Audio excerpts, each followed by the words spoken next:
In this video, I am going to show you what a bad inner tie rod looks like. The inner tie rod connects to an outer tie rod, and together they connect into the spindle of the vehicle. And the inner tie rod is responsible for being connected to your steering.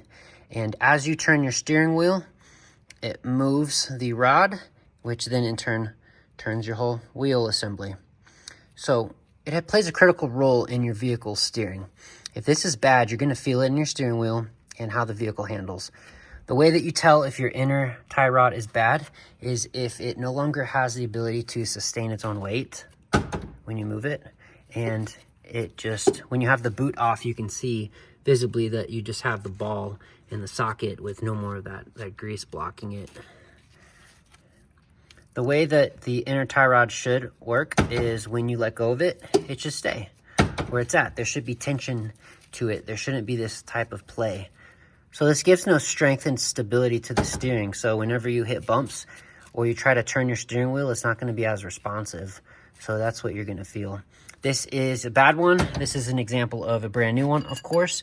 And I would have to do it with two hands, but you'll have to trust me on this. When I try to move it with two hands, I cannot move this rod. I'm going to position this rod underneath, pin it in here, and I'm going to try to move this joint, and I cannot move it.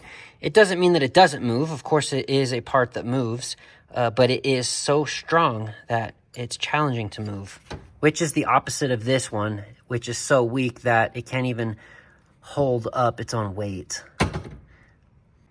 All right, so I'm going to replace this. I'm going to show you what the new one looks like. Okay, just got it off. This is the bad one. Look how easy that moves. So much give. Here's the new one. And like I demonstrated earlier, I do not have the strength to move it. Big difference. All right, I'm gonna mount it now. Okay, and final part of this video, this is the new one.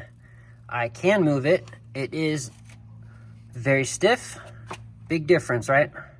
So that's how you tell if your inner tie rod is bad on your vehicle and you need to replace it. Thanks for watching. I hope that was helpful for you.